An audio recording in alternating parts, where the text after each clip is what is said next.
Hello everyone, this is Defense Politics Asia. Disgusting, you still haven't pressed subscribe button. No, you still not subscribed. Yeah. Yeah. Press the like button and we're gonna go for 100,000 subs. So press the sub. No, subscribe. It's just 5,000, just 5,000 subs only. No, come on, let's do it. And we're going to start off with the Kursk front for the situation report for the day of 1,114 for the 13th of March.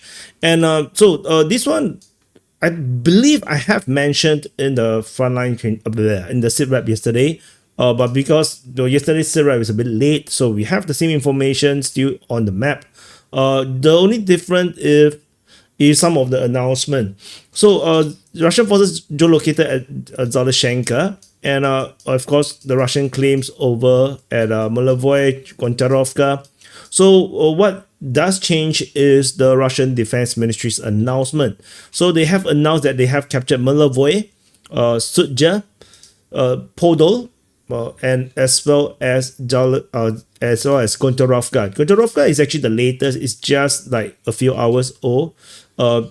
This is the latest claim, which means that if we were to believe, most likely the Russian forces have already taken all these positions, and I believe that they might have already coming close to the capture of Zaporizhzhia at this moment, as the Russians have the momentum to continue to push on. And this most likely the current situation right now. We still do not have any mapping since the frontline changes report reported this earlier, around coming to 12 hours ago as per this recording.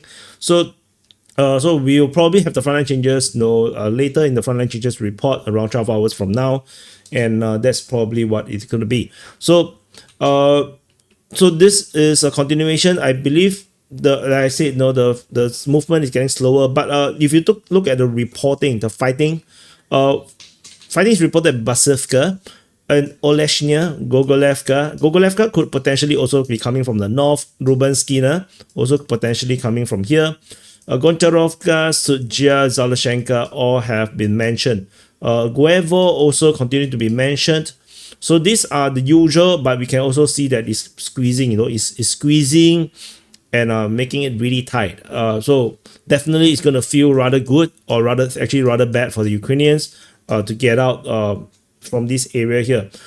Ukrainians, of course, is still committing because they don't want to lose face. They don't want to just be kicked out of the entire Kursk front within less than a week. So they are definitely going to hold on for a while in order to not look so bad. The Kursk operation is foregone conclusion. It's pretty much a gone case situation.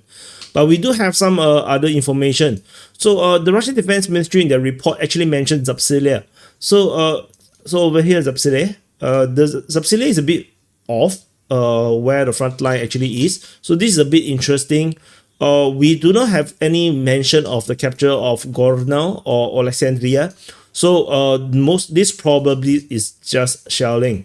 But the fact that they are looking at this region, Ukrainian forces probably have some positions around here, and that attracted attention.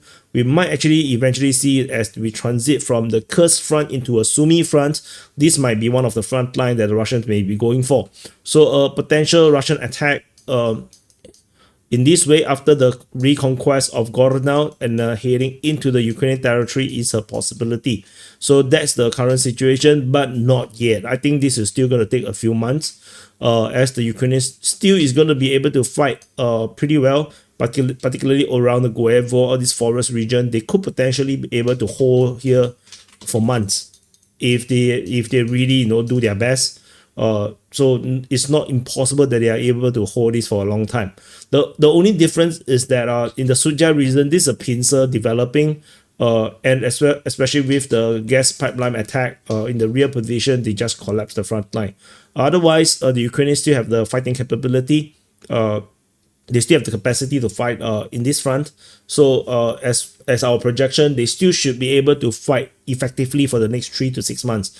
So I don't expect a massive collapse of the front line further from from all this area here. This area here, most likely the Russians will be able to take it with relative ease. But then after that, things is going to be much difficult. This is what I think, because this area here is just pretty undefendable for the Ukrainians right now. This is not a very defendable place from my view. So so that's what is this at Kursk front. So we have to brief a bit more because YouTube is changing its policies in terms of mid-roll advertising. So I'll try to brief more in between fronts. Not fronts, not the French front, like frontline fronts. Is your English lousy? Not my English lousy. So anyway, so I will brief a bit more between the front line so that we can insert some holes for the YouTube to actually insert into, so that they can ejaculate some advertisement so that I can earn some money. That makes me sound so prostitute. So anyway, fighting is reported over at SUDZHA, Lopan and Voschansk. So that's about it. It's a very general report. As usual, the SUDZHA Lopan sector and the Voschansk sector, nothing else being reported. The information is coming from the Russian Defense Ministry, and Voschansk is coming from both sides. So that's about it. So this is like this is Russian Defense Ministry, and this is basically reported by both sides. So that's all from the Kharkiv front. We move on over into the Dvorichna front. In the rear positions at Vozianka, there is a geolocation of a Lancet strike. Basically, this is rather deep into the Ukrainian territory. It's around more than 10 kilometers. The land, I think, for Ukrainian forces, operating and being deployed at this area, they probably would never have expected a Lancet to hit them in this rather quiet place. So this is actually quite concerning, I would say. This is so this is artillery, a self-propelled artillery. And why is the self-propelled artillery being deployed here is it feels like a bit of a wasteful situation, I would say.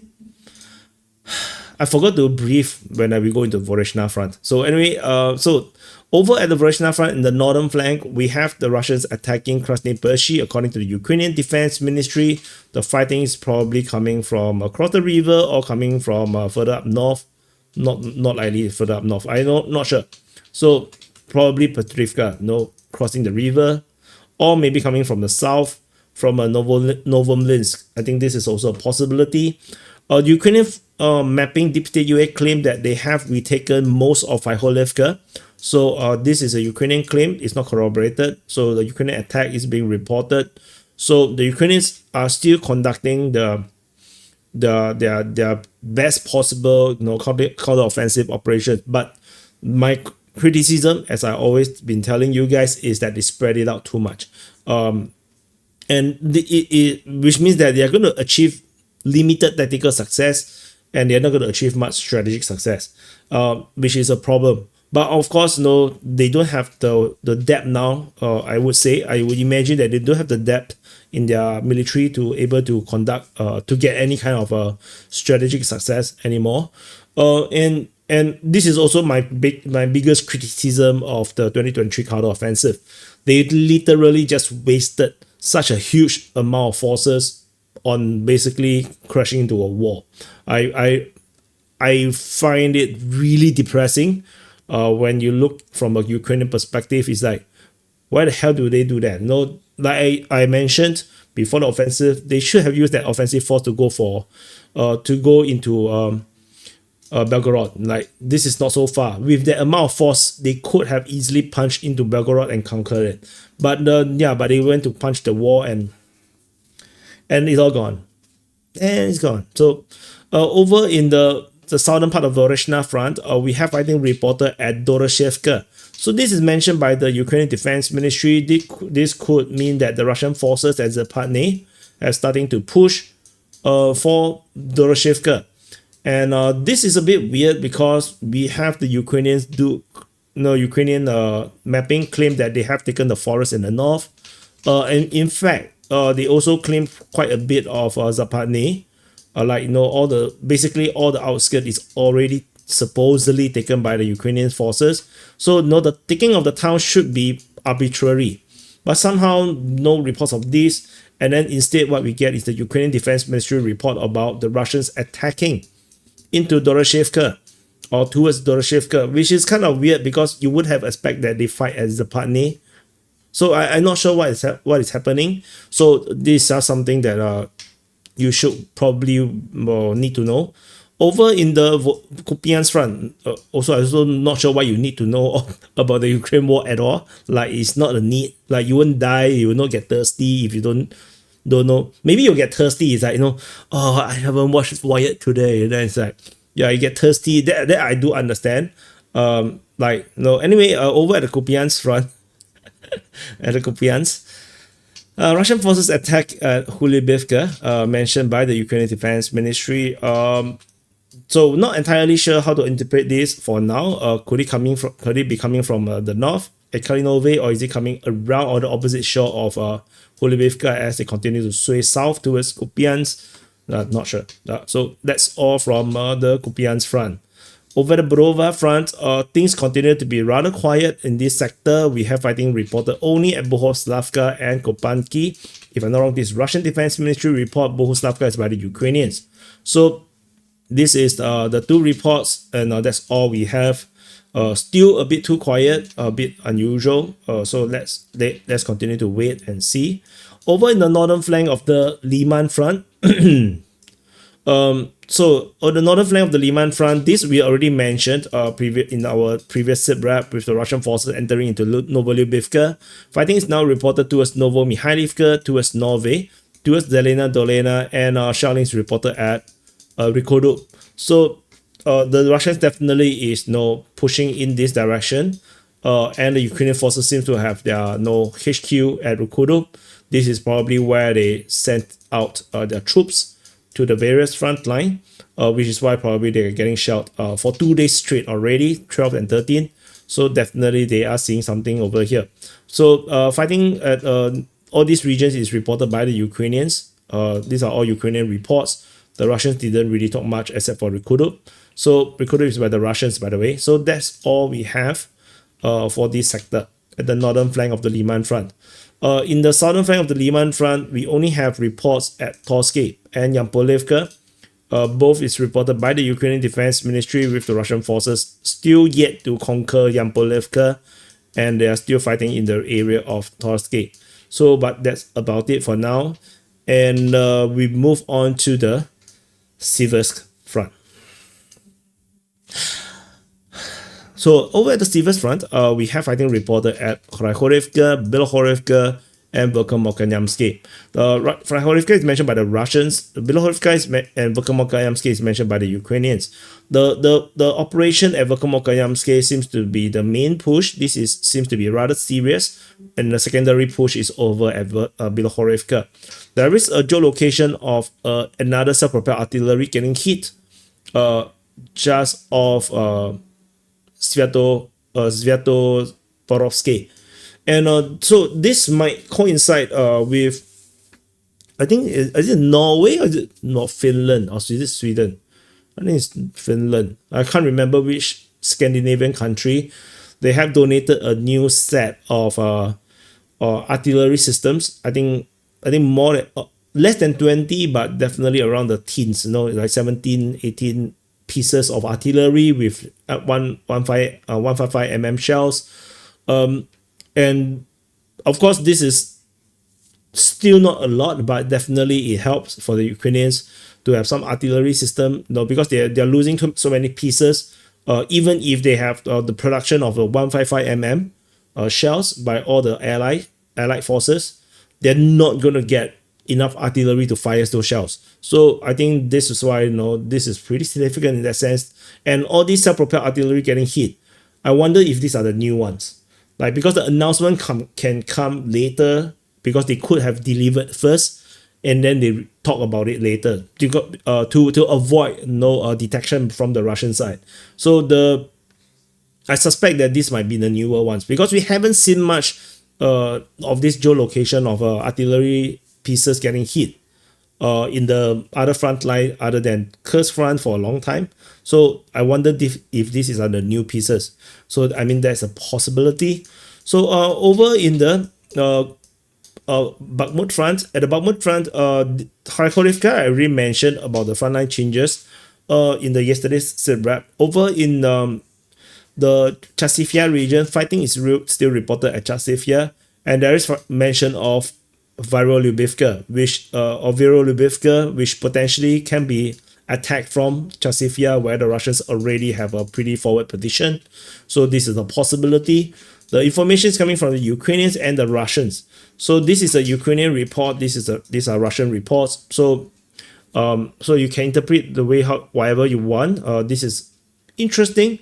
But Vyholivka is defended by some heavy trenches, heavy fortifications. So it would not be so straightforward, I think, for now, I would say. And shelling is reported in the rear position at Oleksandrivo Druzhkivka. And also, there's always shelling reported at Konstantinivka, which I never mapped it in because it's pretty pointless. Because of how big it is. Like, even this one is pretty pointless to really map it in because it's so far away from the front line. It's not really that relevant.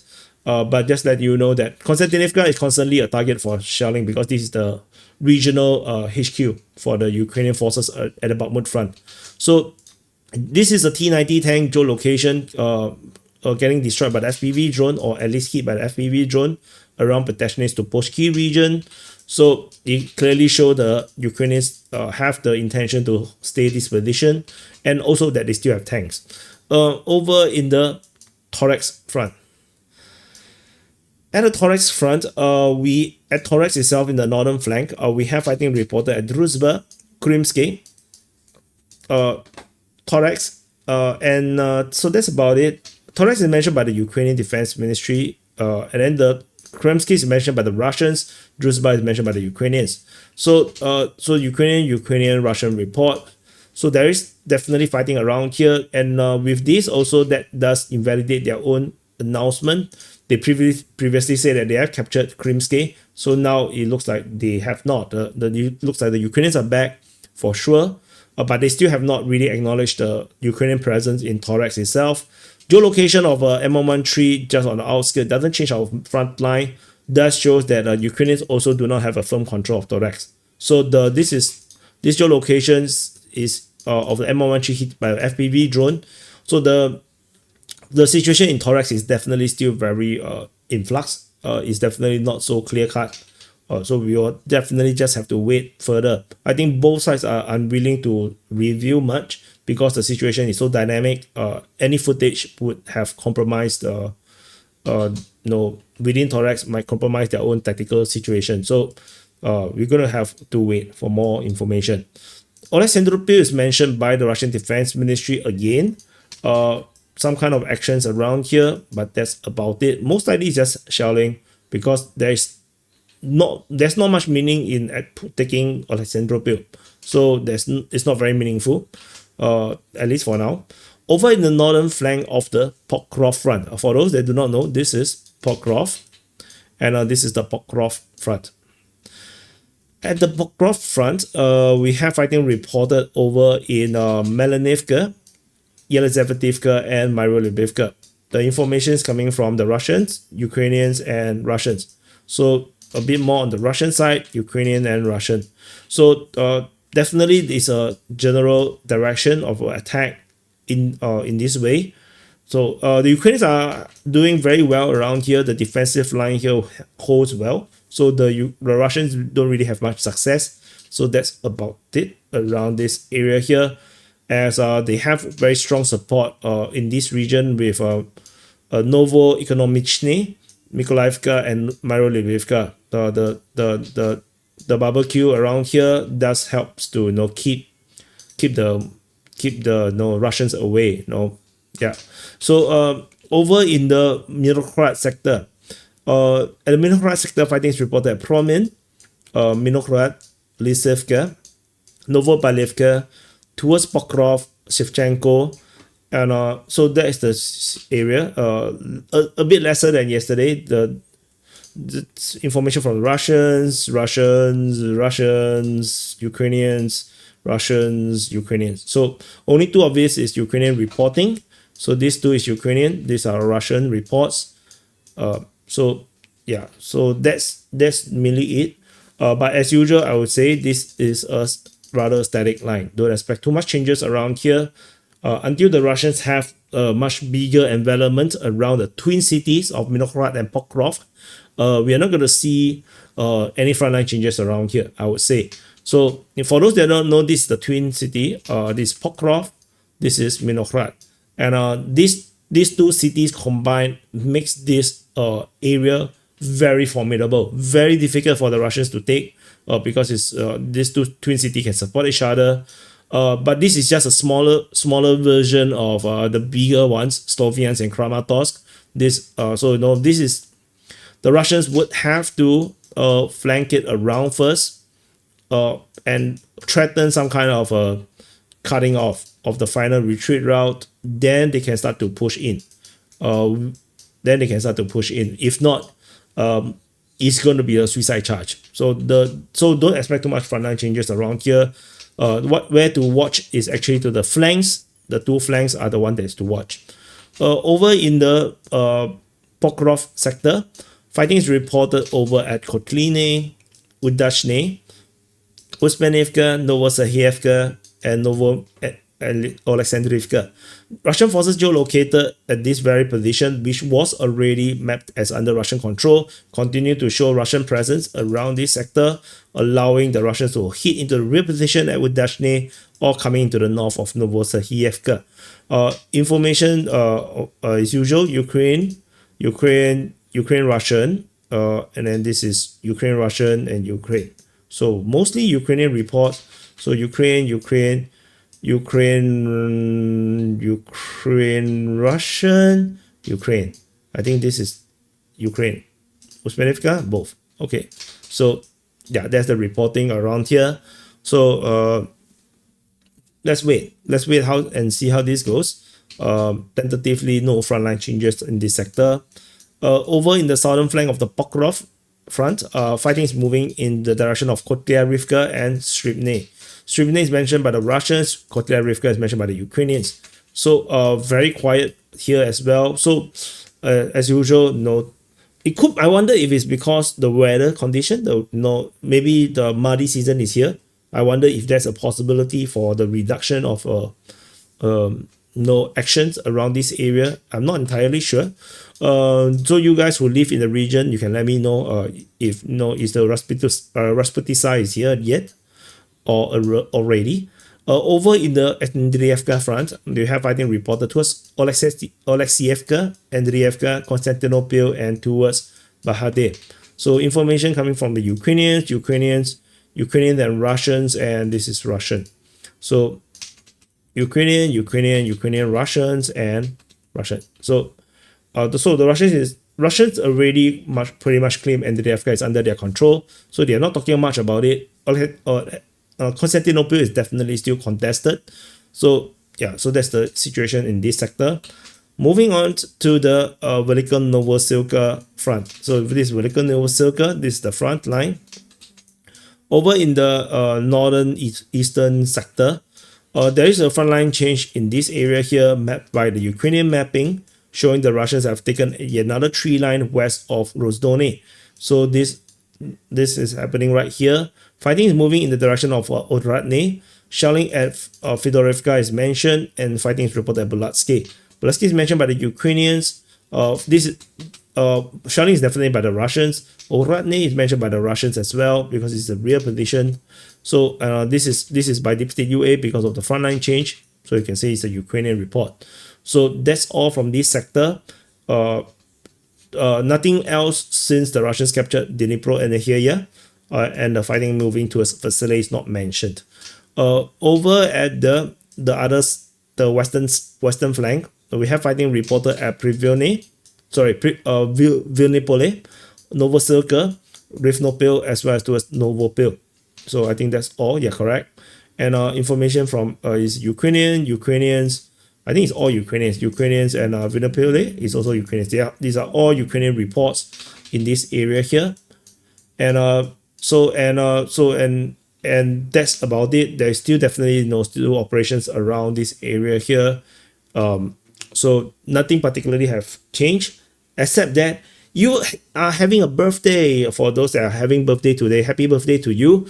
And the rest that are not having birthday, this is not for you. So I just wasted 10 seconds of your life if you're not having birthday. But if you're having birthday, you just got the best 10 seconds of the day. So moving on. Over at the Zaporizhzhia front. So this is Zaporizhzhia, very far away, and this is the Zaporizhzhia front. At the Zaporizhzhia front, the Orikhiv sector and the Kupyansk sector operation seems to be continuing. We have at the Orikhiv sector fighting reported at Mala Tomashka as well as Novoandreevka. The information is coming from Ukrainians. This is by the Russians. It's also by the Ukrainians. So it's also Ukrainian. So these are all Ukrainian reports. They are talking about this Russian operation, and it's pretty wide. The amount of operations is pretty wide. Like if we move on to the Kupyansk sector, as we move the arrows over, there is still more operations around here, all reported by the Ukrainians, with the Russians also attacking at Shebaki, Stepove, Petikaki, and Kupyansk. These are all Ukrainian reports of Russian attacks. So there's definitely some kind of actions around here, definitely not normal. But we do not have much breakthrough to report on. So things are still brewing. Shelling is reported at Fyholivka. This is definitely Russian reporting, and that's about it from the Kupyansk sector. So that's all from the Zaporizhzhia front. We move on to the Kherson front. At the Kherson front, or the Kherson, or the Kursk or the Sepchok. You see, it's Sepchok. At Sepchok front, we have no fighting, only shelling being reported over at these two regions, Tyakhinka and Bakhmut. So that's all. We don't have any other reports of fighting in this Sepchok front. So that's all from the Kherson front, and that's it. So this is the summary for the day of 1114 for the 13th of March. Like I mentioned, if you haven't pressed the subscribe button, subscribe, because we are going for 100,000. A history legend tell me that if I get to 100,000, YouTube will love me and treat me differently and see me as a real YouTube channel. Without 100,000, I'm just a joke. He didn't say I'm a joke, but I say that I'm a joke. So anyway, thank you for watching, and I'll see you guys in the next update.